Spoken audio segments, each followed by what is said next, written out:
actually, you did the call to order. You did that great. Yep. All right. Is it 11:13 yet?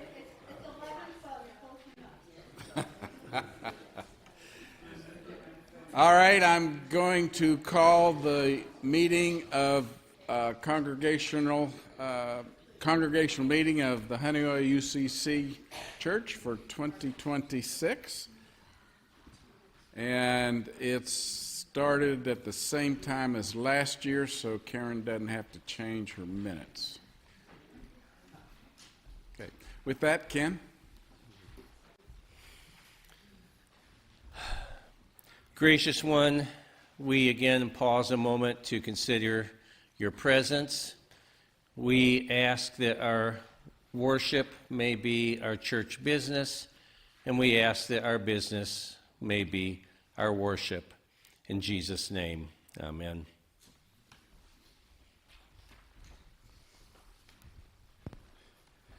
The first order of business, it's not on here, but I want to publicly thank Amanda Krause, who has been working in our church office. She did not get all the reports early, mine included. Yet she did a yeoman's effort and got so many of them all in the actual annual report. So she must have come in Friday or even yesterday to make that happen. So we were certainly blessed by that. First, I will ask for, if you had a chance to look at the minutes, and if so, ask for a motion to accept them from last year. So moved by David. Second by Jeff. All in favor? Aye. Opposed? Thank you. Are there any additions or corrections to the agenda? I do have one. There's probably another one I forgot, but Jeff is going to update us on the search process. Is there anything else? Yes? I hope Renee is doing Memorial Committee. I am not prepared for that. I'm no longer. But that report is in there, I think. Yeah. Anything else?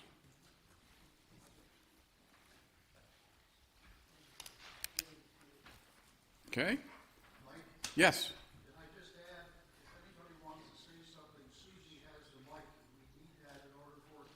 Yes, sorry, I knew that. Okay, so anybody that has a comment, question, wait for Susie. It's going to bring that microphone because not necessarily we can't hear it here, but it is being sent out to our folks that listen online. All right, so with that, we'll start with our reports, financial reports. Who what? What?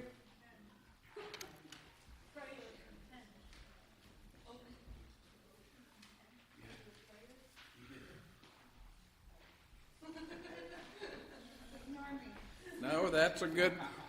Those of you that attend council meetings know that I tend to miss things, so thank you, Karen, for bringing that up. Nancy.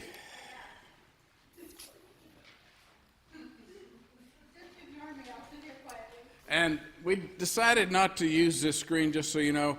The numbers we can't get them large enough on this monitor, so it really didn't serve any purpose. So. Hi. Thank you. No problem. Good morning. Is it still morning? The report that I'm going to go over is just the overview of where we stand on everything. So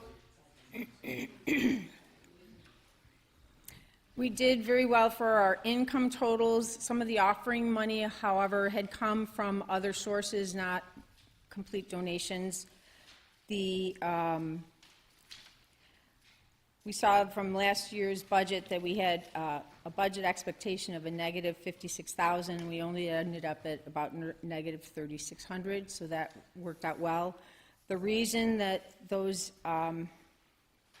funding came out that way is because we didn't use a lot of our programming, and that would be detailed on the other worksheet for the profits and losses. I wrote on the profit and loss pages where I highlighted things that were over and under. So you can see that there were certain areas where, like in the trustees, we had a huge cost for plowing, and that's what pushed their budget over last year. But if you review that and have any questions about your specific boards, then you can let me know. If we go on to the review part again, the overview, the candidate with savings account is listed, and you'll see there's details there that have specific budgets that were saved and have been rolled over for many years. They're just carried budgets.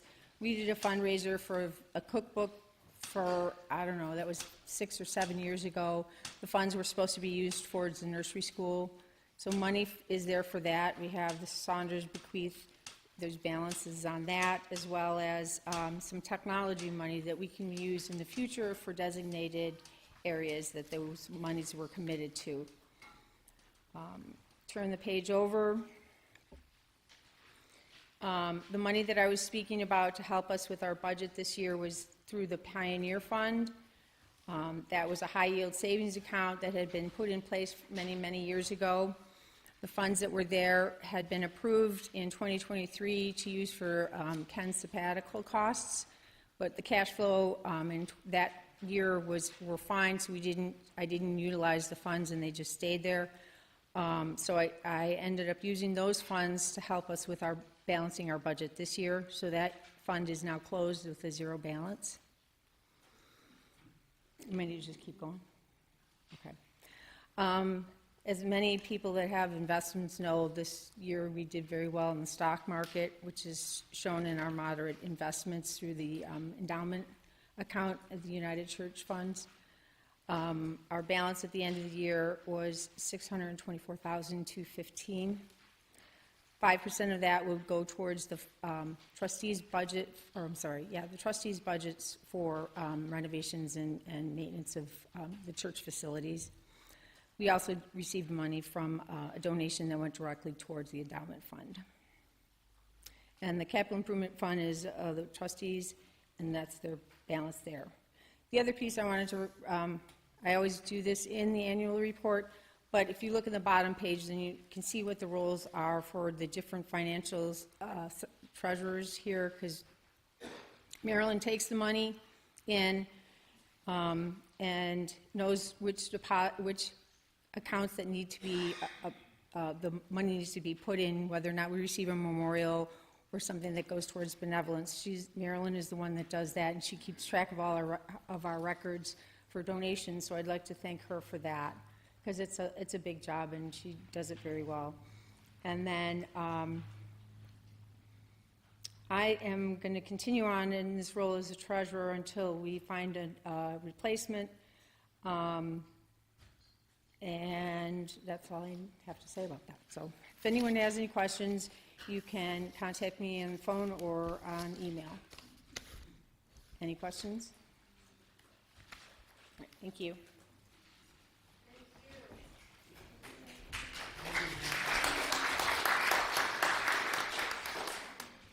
A special thank you, because if you remember at our last annual meeting, we were promising Nancy we would allow her to transition out, and here she is again. And if it wasn't for volunteers like her, we wouldn't be able to do the work we do. So thank you very much, Nancy. Benevolence, Solon.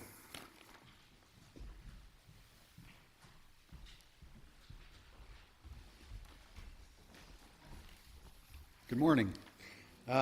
So the benevolence report on page 7, everything's pretty much straightforward. Benevolence are the collected money that we spend outside the church. The largest donation is to the New York Conference for our church's wider mission, as well as some special offerings. The other thing I will focus on, like I did last year, as I reviewed the minutes, was our local ministry fund, or the Deacons Fund. We provided aid this year for $743.50 to local people that had emergency situations. And our year-end balance, once again, ends larger than we started. And I would just continue to try to publicize that, and if you know anyone that has an emergency need within the community, this is what this money is for, and I hope we can help many more next year. Do we have questions? Okay, thank you. Marilyn?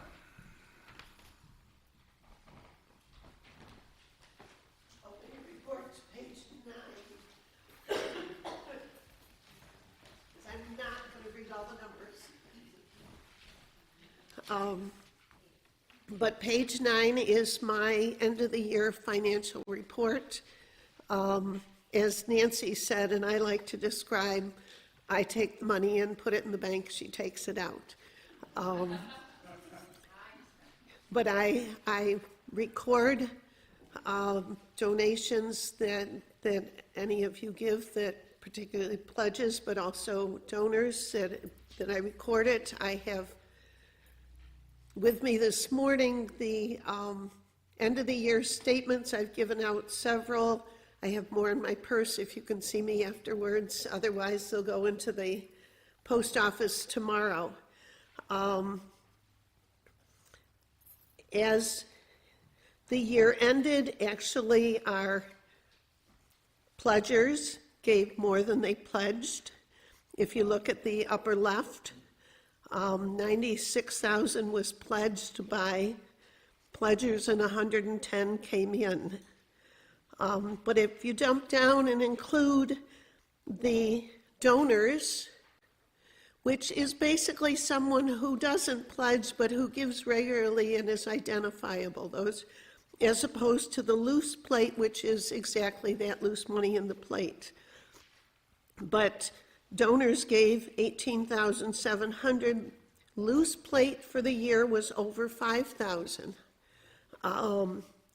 For a total received in the plate for 134,000. And also you can see and below that the different benevolence offerings that we had.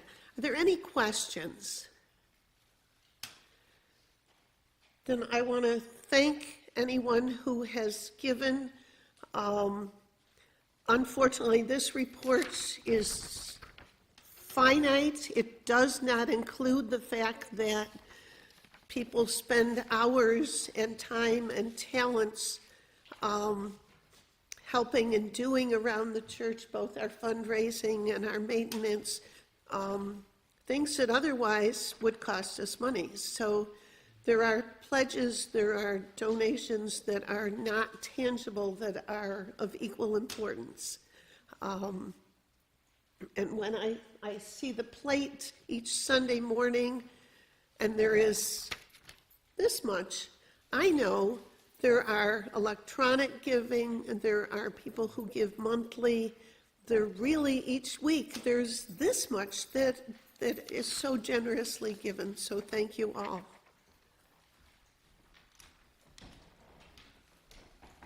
Thank you, Marilyn. Good reminder that the offerings are not just in monetary, but also in skills and experience and time. So our next report, stewardship. Wendy?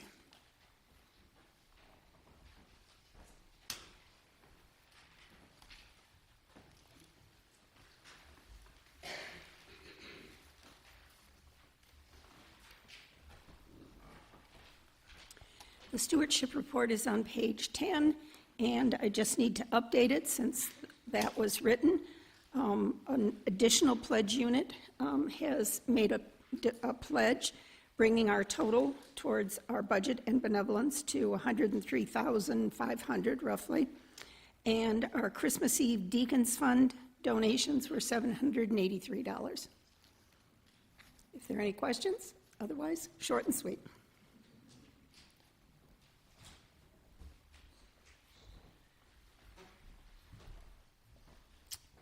Memorial, Renee, is she here? I know she was, okay, it's in the report. Okay, any chance for final questions about any of the financial reports? If not, I'll ask for a motion to accept them. Jim and Frank, you got that? All in favor? Opposed? Same sign. Good. And I do want to thank you all that just reported. It takes a lot to make this congregation, this church, do the work that we do, not only for ourselves as members, but in the outreach to community. There's a lot you all do, and I want to thank you for that. New business. Presentation of church officers. Bill.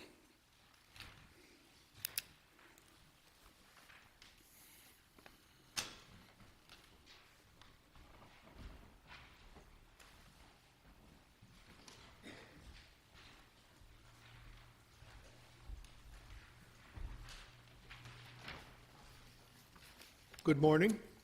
You will find on page 20 and 21 the report on officers and board nominations currently. I will highlight only a couple of areas. Nancy has already mentioned that she's going to continue on as the treasurer until we get that figured out, until we find someone to replace her. Just a couple of notes of things that I think about when I'm looking at this report. There's a number of unfilled positions here, a couple that could have some pretty positive impact on us and our future is a publicity chairperson to publicize activities that might improve our bottom line.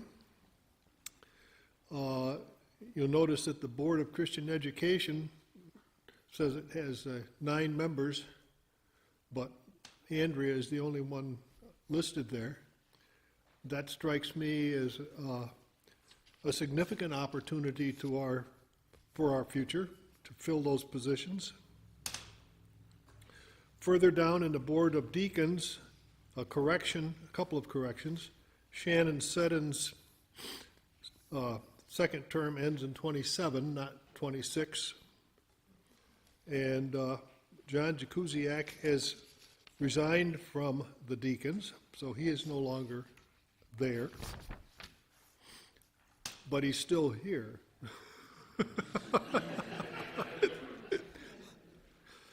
And down on the Finance Committee, I would like, as chairperson, to thank all the board leaders that were part of that Finance Committee this past year that started focusing on our bottom line in the second half of the year.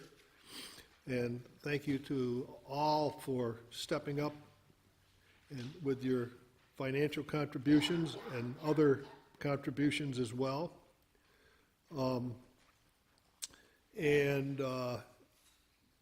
I am going to no longer continue as the finance chairperson. I quit. You'll find somebody more qualified than I. Are there any questions? Thank you.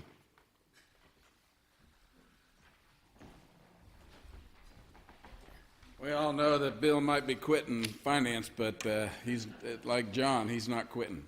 So, is there any nominations from the floor for any of these positions? If you're interested at all, please talk to Bill.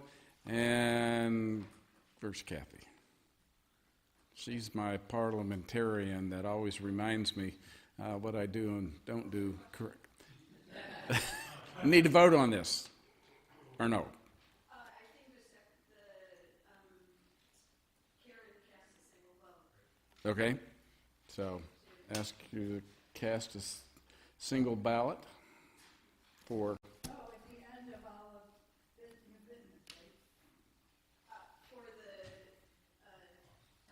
for the nominations. The first item under new business. We don't have to vote on that. Kate, our budget for 2026 proposed. Okay, I believe that as part of these submitting reports, a section of the budget information didn't get into what's in front of you, but on page 15 is the start of the proposed budget.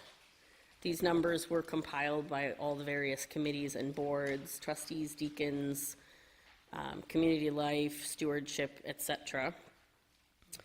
And if you have any questions, then on specific numbers, they would have to be answered by the specific committee that proposed it. I believe on page 18 is like a summary of income versus expenses.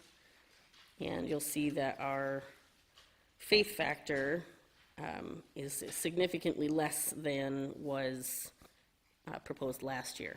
So that is a good thing.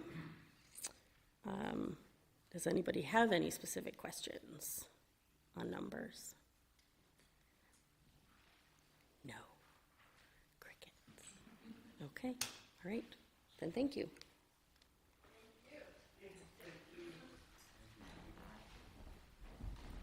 Thank you, Kate.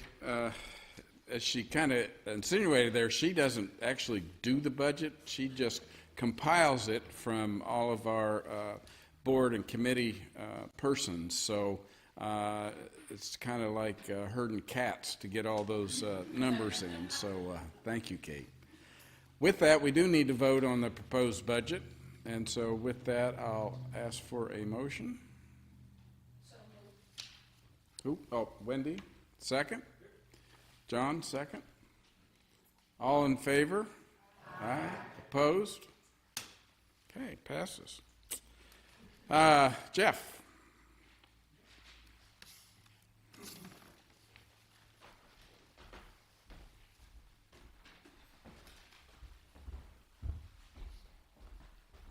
Good morning.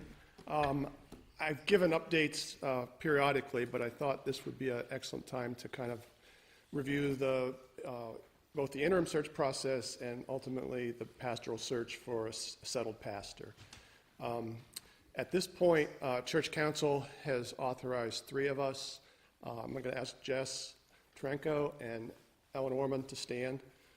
So you see, the 3 of us are forming the interim search committee.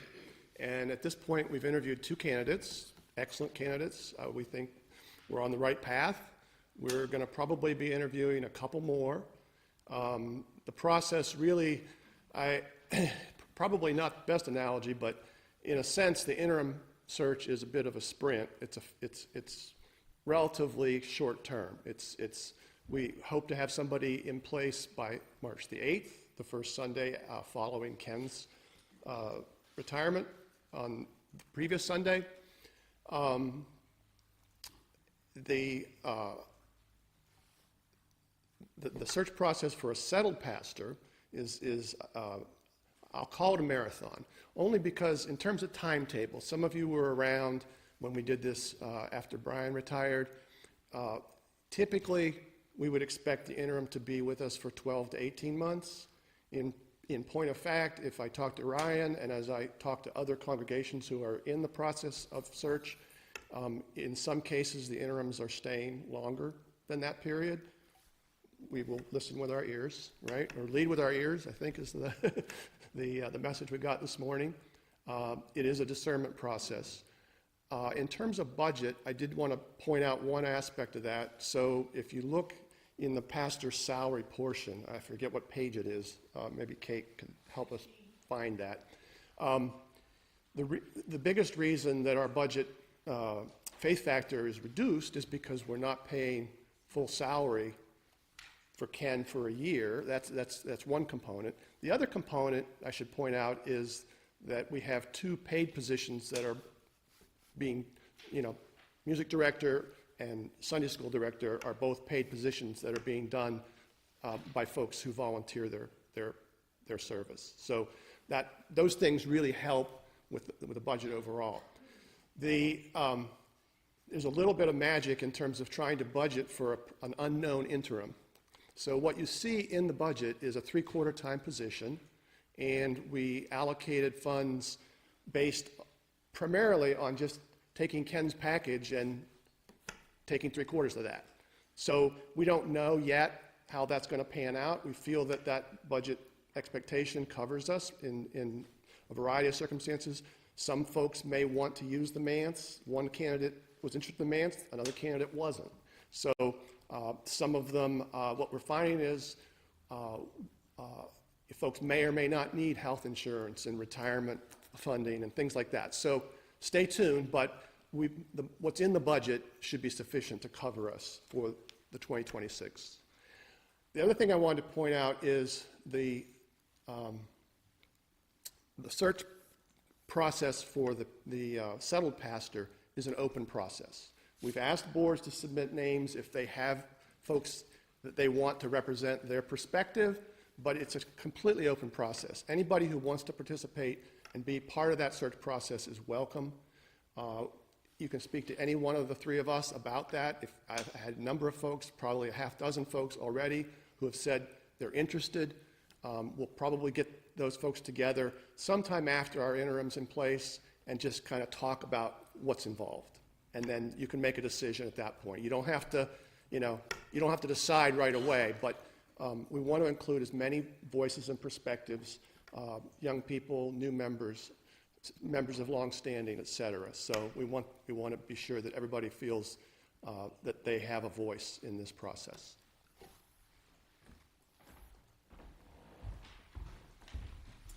Thank you, Jeff, for taking on that role. As you might recall, he was the co-chair of the search process that brought us Ken. So he has a lot of experience, and thank you for volunteering your time to serve this congregation again. Gwen, would you like to make a few comments?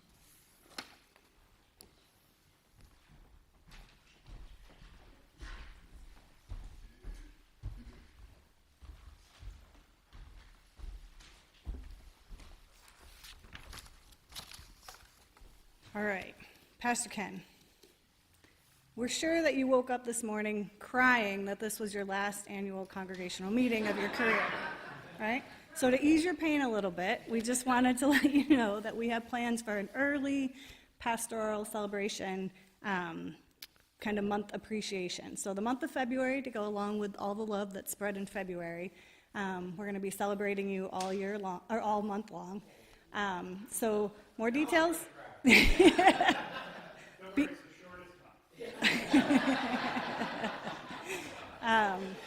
So more communication to come out for the surprises for the month of February, but leading up to that last day in March, we have some surprises in stock for February. So can I just do my deacons on here?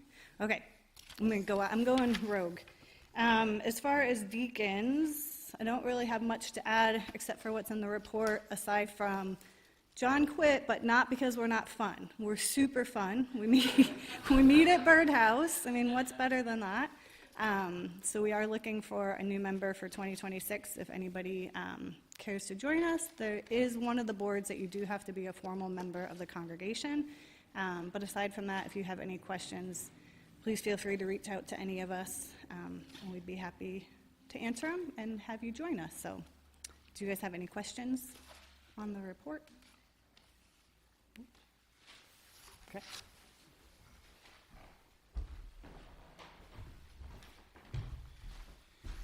As you can see, I have very little control. Deacon's report was to be 3 items down, and thanks for jumping in, Gwen. Appreciate that. We all work well on the council. Nobody has any thin skin about any of this. So with that, Ken, would you like to give your report?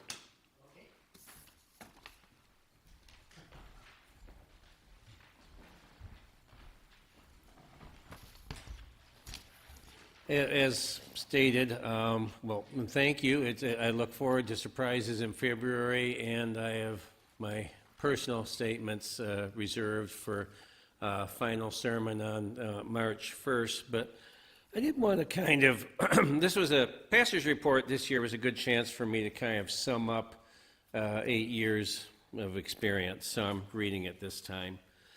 It has been a privilege serving Honeoye United Church of Christ as your pastor since August of 2017. Marcia and I are thankful for God's providence and the call committee leading us to these years of life in covenant with all of you. Over these 8 years, Marcia and I have worked besides people of unusual commitment and wisdom and compassion in this congregation. The trustees have done an amazing job refurnishing and maintaining our delightful habitation, the manse. The 3 administrative assistants that I have worked with, Sydney, Bonnie, and Amanda, have each in turn been a great help.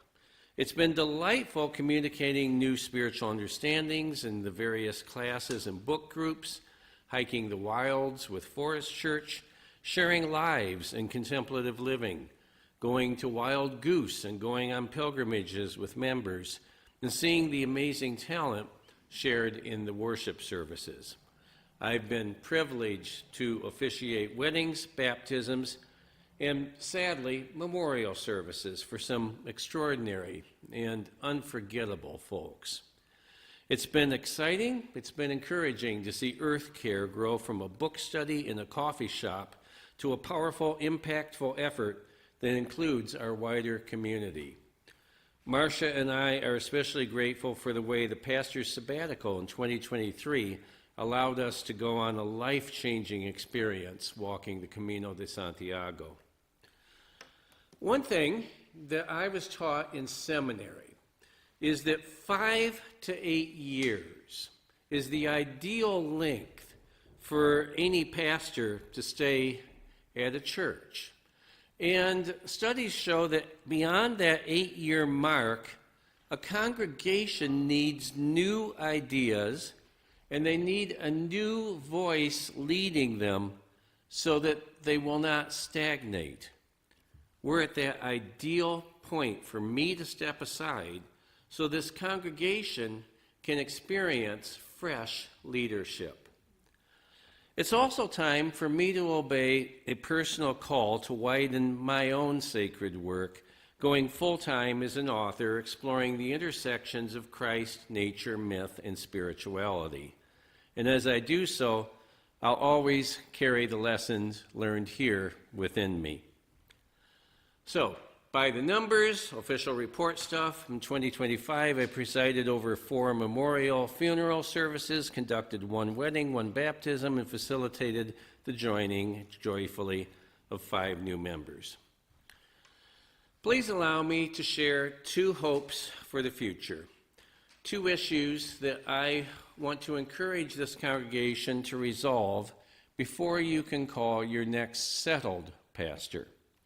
I believe these are necessary for the next shepherd to succeed in his or her or their calling for this church.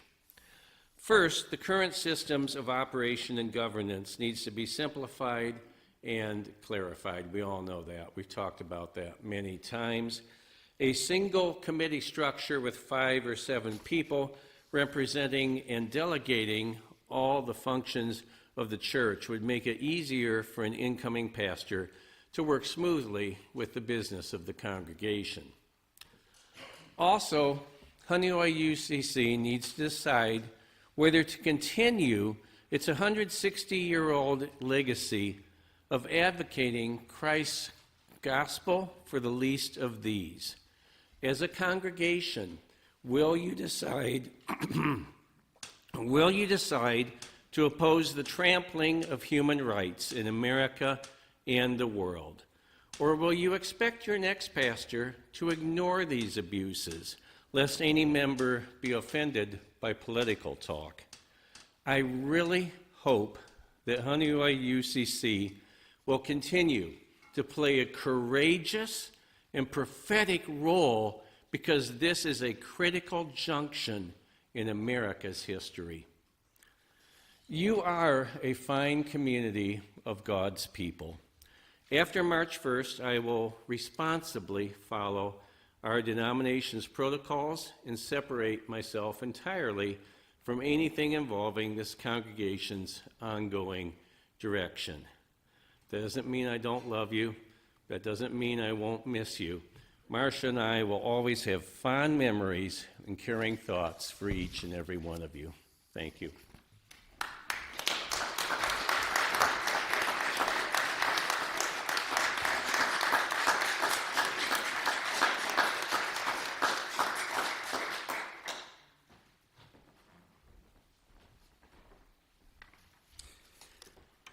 Thank you, Ken.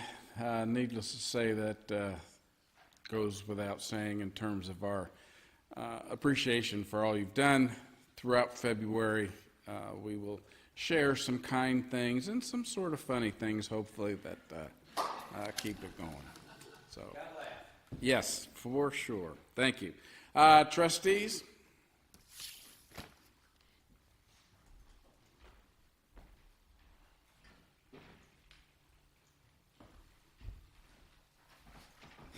Good morning.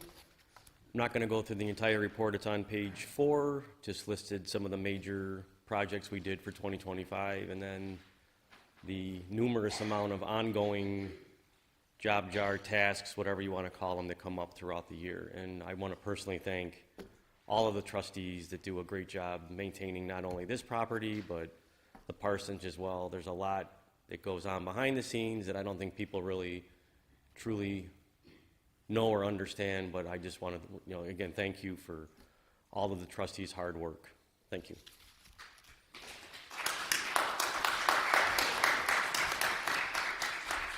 Of all the boards, there's never a vacancy on the trustees, and in fact, those that have outlived their terms generally stay on and work too, so that's... Yeah, that's thanks to the leadership, Jim, and getting that done. Deacons, we already heard. Sunday school, Christian Ed.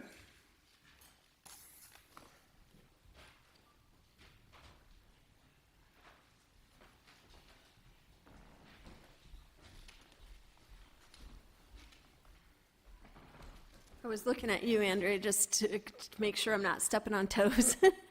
Thank you.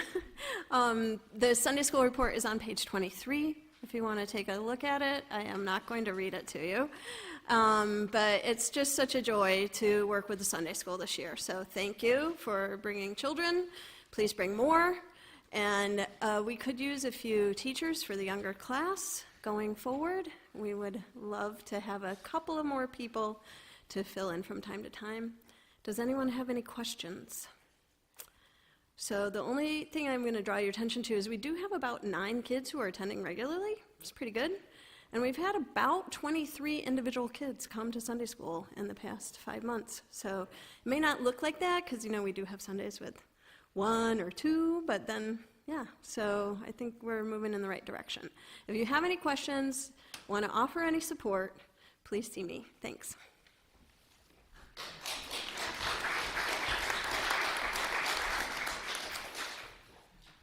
That's an extremely important position, and Kathy, we thank you for that. It's been a paid position in the past, and your giving in this way speaks a lot. Thank you. Did you want to say anything, Andrew, about Christian Ed? Oh, okay. Community life.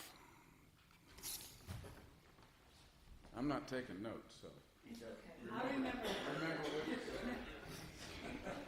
the reports in the annual report. I just would like to point out again, I feel like a broken record.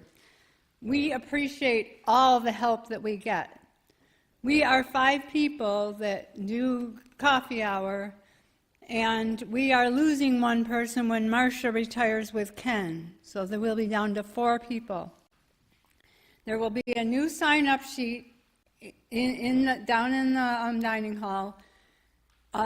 We, as a group, thought maybe it was too daunting to people to see that they have to sign up to do the whole thing. So it's going to be broken down till you can do it all. That's no problem if you want to, but you can sign up now to do setup, you can sign up to do serving when people are there, and you can sign up to do cleanup. Please sign up often. We really appreciate your help, and I especially like to thank the people that always jump in and help us. Thank you.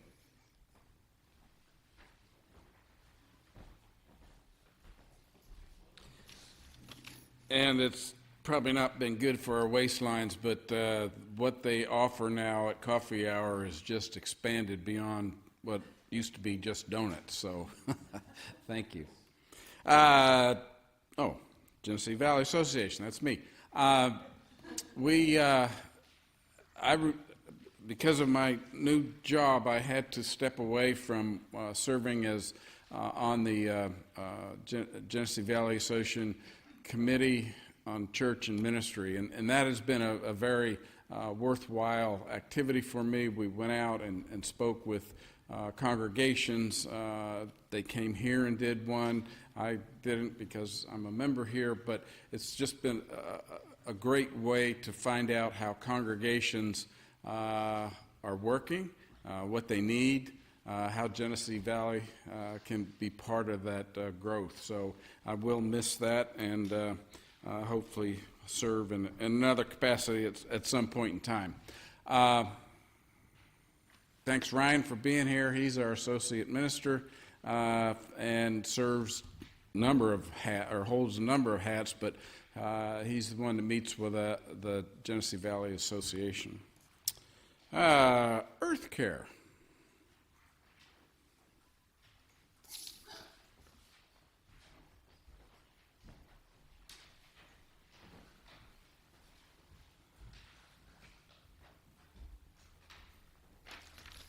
Good morning. I was going to double back just to Christian Ed quickly. I wanted to thank Kathy. She's doing such a great job with Sunday school. Generally with Christian Ed, we have two components, like the kids and the adults. So my interest usually lies in the adults. I love the children and I love to play, so I've been doing a little bit of Sunday school, but today we played Andrea's Marshmallow Game of Fun, so, but we did talk about resilience and Job. On that behalf, a lot of the adult portion is under contemplative living and Forest Church. So I did do reports for both of those. So I wasn't here for the beginning to amend the agenda, but I'd like to talk about contemplative living, if that's okay. Okay. Well, let me go in order. So the Earth Care report is in there. We ran out of copies, so I'm not sure what page. So if you reference that, I kind of broke it down into what the Earth Care team does here in our church to kind of green our church and to take into consideration environmental sustainability in all that we do. There's a special thank you in there to all the groups. We really appreciate the deacons, the trustees, fundraising, memorial when they have activities to really try to limit single-use plastics, and I think our church does a really good job. We wash dishes, things like that. We recycle, we compost. Going forward, we'd like to just keep increasing that work inside our church. If there's anybody that's interested in doing that in the smaller church community, please see me or anybody that's on Earth Care Committee. In the greater community, we've done a lot, and I just kind of tried to brainstorm some of the things that we've done. So that's all in the report. Again, if anybody's interested in joining the greater community group, please let me know. We welcome everybody. So then I'll skip on to Forest Church. That report is also in there. We're going to be doing some discernment this year going forward as to what we want to continue to do. If anybody has any questions about that report, I don't know what page it's on. And then contemplative living is also in there, and I just wanted to speak quickly about that.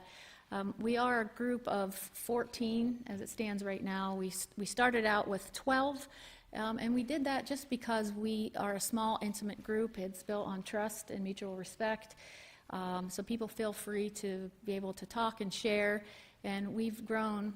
I know all of us have grown spiritually and personally. We had some people interested in joining, so we never want people to feel excluded and that it's a closed group, even though it kind of does appear to be that way. So we did open it up to those 2 people, so we're 14 now. And it works out. Like, we meet at the manse typically. We made it through COVID, meeting different places. But it works out. So I want to say we're going to dearly miss 2 of our members, Ken and Marcia. I cry too much. But we are going to keep that going. So you'll continue to have to hear me talk about contemplative living even in their absence. And we're going to meet in other people's homes. So we have 2 members that have opened up their homes, and we'll rotate. But if you're interested in joining, we'd love to have you. And if we get a big, huge interest, we'll roll with it. We'll figure out maybe we want to split into 2 groups, again, to keep the intimacy and to keep the relationship and trust. Any questions? Thank you.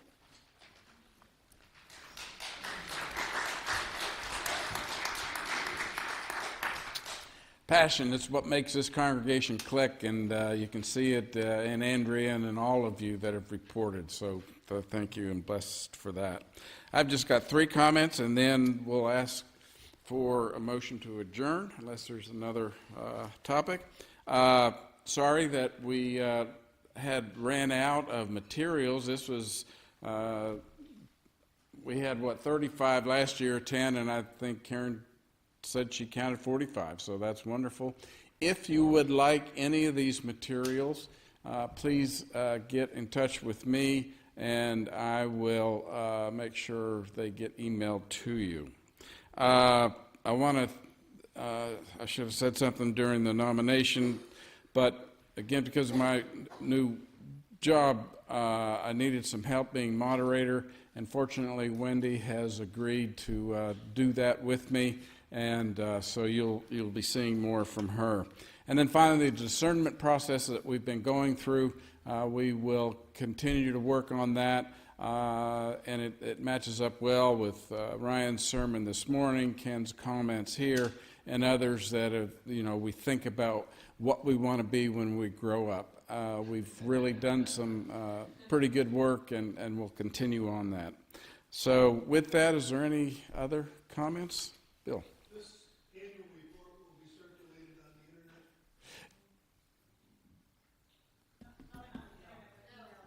Probably not on the internet, yes.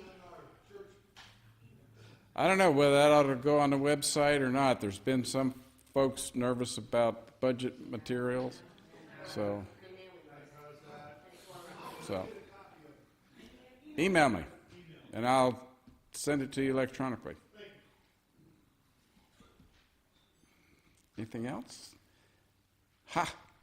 12 o'clock, I think we ended last year at 12. Motion to, reminder, those of you that would like to join our council meeting, they're always open to anybody. For February and March, they're going to be via Zoom. So please get in touch with me so I can get that link to you. And our meetings for February and March will be at 6:30, not 7. So if you'd like to join us virtually, we'd sure love to have you part of the meeting. So, and that meeting's the first Monday in February. Motion to adjourn. Andrew and Frank, yep. All right. Thank you all.